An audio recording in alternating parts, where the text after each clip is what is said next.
வணக்கம். இன்னைக்கு நம்ம காளான் பிரியாணி தான் செய்ய போகிறோம். காளான் பிரியாணி அரிசியில் செய்யாமல் டயட்லாம் இருக்கிறவங்களுக்கு பிரியாணி சாப்பிட்ணுன்னு ஆசை இருந்தால் கோதுமை குருணையில் செஞ்சு சாப்பிட்லாம். நான் இன்னைக்கு கோதுமை குருணையில தான் பிரியாணி செய்ய போகிறேன். ஆனால் இந்த பிரியாணி பொலன்னு இருக்காது, கொஞ்சம் குலைவா, இது மாதிரி குலைவா ஜூஸியாக இருக்கும்.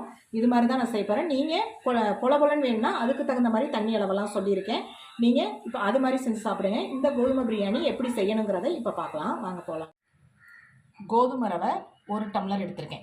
நீங்கள் எதால் எடுக்கிறீங்களோ நான் இதால் 1 டம்ளர் எடுத்திருக்கேன். அதை கொஞ்சமாக தண்ணி ஊற்றி ஊற போட்டிருக்கேன்.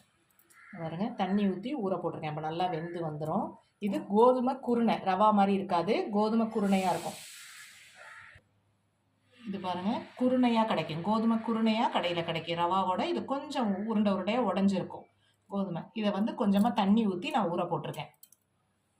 ஒரு பாக்கெட் காளான் எடுத்து கழுவிட்டு கட் பண்ணி வச்சுருக்கேன் 2 பாதியாக.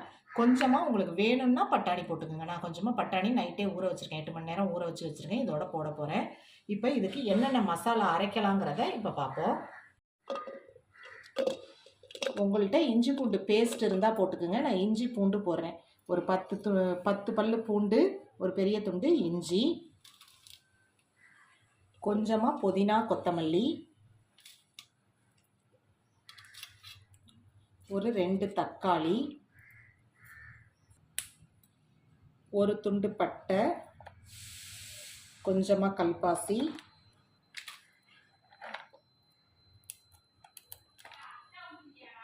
ஸ்டார் அனீஸ் கொஞ்சோண்டு, ஒரு 3 கிராம்பு, 2 ஏலக்காய்,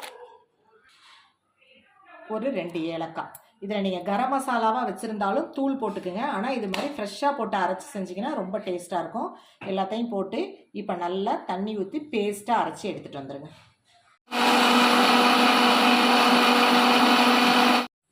ஒரு ஸ்பூன் கடலெண்ணெய் ஊற்றிருக்கேன். கொஞ்சமாக நெய் ஊற்றிக்கிறேன். இது பேர் மராத்தி முக்கா. பிரியாணி இலையும் ஒரு மராத்தி மட்டும் போட்டுக்குவேன். ஒரு பெரிய வெங்காயம்,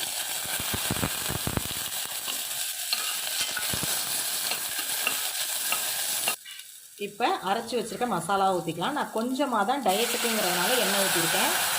உங்களுக்கு சாதாரணமாக செஞ்சு சாப்பிடணும்னா நிறைய நெய் எண்ணெய் ஊற்றிக்கிட்டிங்கன்னா நல்லா டேஸ்ட்டாக இருக்கும். இந்த மசாலா நல்லா வதங்கி வரட்டும். ஒரு 1/4 ஸ்பூன் வரமிளகாத்தூள். கரம் மசாலா தூள் இந்த டைமில் நான் அரைக்காதவங்க போட்டுக்குங்க. நான் எல்லாமே போட்டு அரைச்சதுனால போடலை.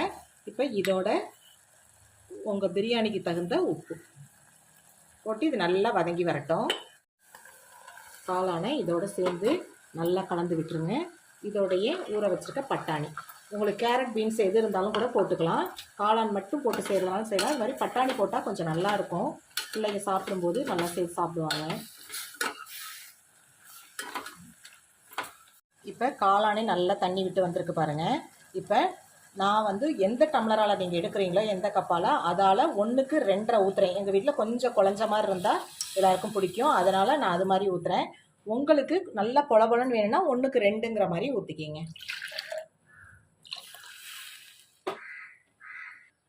இப்போ தண்ணி நல்லா கொதித்து வரட்டும். கொதித்து வந்தோடனே கோதுமை குருணையை போட்டுக்கலாம். வதக்கும் போது தயிர் ஊற்றி ஒரு வதக்கிக்கணும். லெமன் கொஞ்சோண்டு புளிஞ்சிக்கணும். இப்போ அதை கொதிக்கும் போது கொஞ்சமாக லெமன் புளிஞ்சுங்க. நான் தயிர் ஊற்றி வதக்கிறத காட்ட விட்டுட்டேன். நீங்கள் ஒரு நல்ல 2 டேபிள் ஸ்பூன் தயிர் ஊற்றி நல்லா வதக்கிக்கிங்க. கோதுமை ரவையை ஒரு 10 நிமிஷம் தண்ணியை கொஞ்சமாக ஒரு 1/4 டம்ளர்கிட்ட ஊற்றுனீங்கன்னா 1 டம்ளருக்கு நல்லா ஊறி இது மாதிரி இருக்கும். இப்போ நம்ம இதில் போட்டலாம்.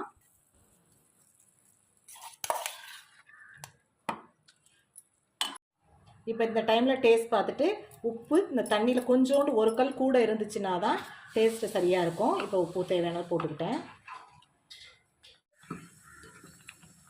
இப்போ கோதுமை குருணையும் தண்ணியும் கலந்து இந்த பக்குவத்துக்கு வந்தோடனே குக்கர் மூடியை போட்டு ஒரு 5 நிமிஷம் அப்படியே தம்மில் போட்டுருங்க. சிம்மில் போட்டுருங்க. அந்த டைமில் விசில் வந்தாலும் பரவாயில்ல, ஒன்றில் ஒரு 5 நிமிஷம் கரெக்டாக சிம்மில் போட்டுட்டிங்கன்னா கரெக்டாக இருக்கும். இப்போ எடுத்து மூடி போட்டுருவோம்.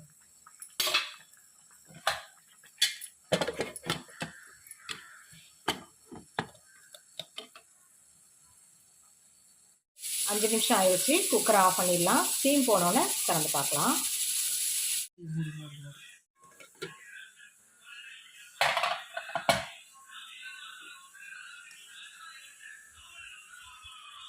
நீங்கள் நல்லா பொல பொலன்னு செய்யணும்னா 2 டம்ளர் தண்ணி ஊற்றிக்கிங்க. நான் 2.5 ஊற்றுறதுனால இது மாதிரி குலைவாக இருந்தால் தான் எங்கள் வீட்டில் எல்லாருக்கும் கோதுமை குருணை பிடிக்கும். அதனால் செஞ்சுருக்கேன். இன்னும் ஆறுனா இன்னும் பொல பொலப்பு வரும். இப்போ பிரியாணி ரெடி ஆயிடுச்சு. ஆனால் உதிரி உதிரியாக கோதுமை குருணை பிரியாணி செஞ்சு சாப்பிடும்போது டேஸ்ட் அவ்வளோ நல்லா இருக்காது. இது மாதிரி குலைவாக இருந்தால் தான் ஜூஸியாக நல்ல டேஸ்ட்டாக இருக்கும். இது மாதிரி நீங்கள் ஒரு வாட்டி செஞ்சு சாப்பிட்டு பாருங்கள்.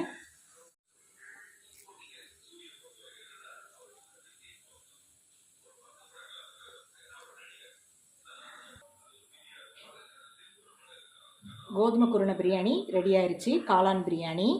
இதில் வந்து நீங்கள் வெஜிடபிள்ஸும் போட்டு செய்யலாம். சும்மாவே சாதாரணமாக எதுவுமே போடாமையும் செஞ்சு சாப்பிட்லாம். டயட்டில் இருக்கிறவங்க இது மாதிரி செஞ்சு சாப்பிட்டிங்கன்னா ரொம்ப டேஸ்ட்டாக இருக்கும். அரிசியில் செய்கிறதோட இது மாதிரி குருணையில் செஞ்சு கோதுமையில் செஞ்சு சாப்பிடும்போது நம்ம டயட்டுக்கும் நல்லது. இது தயிரோடு வச்சு சாப்பிடும்போது ரொம்ப டேஸ்ட்டாக இருக்கும். இல்லை அப்பளம், முட்டை இது மாதிரி வச்சு சாப்பிட்டுக்கலாம். இந்த கோதுமை குருணை பிரியாணி உங்களுக்கு பிடிச்சிருந்துச்சுன்னா லைக் பண்ணுங்கள், ஷேர் பண்ணுங்கள், கமெண்ட் பண்ணுங்கள், சப்ஸ்கிரைப் பண்ணுங்கள்.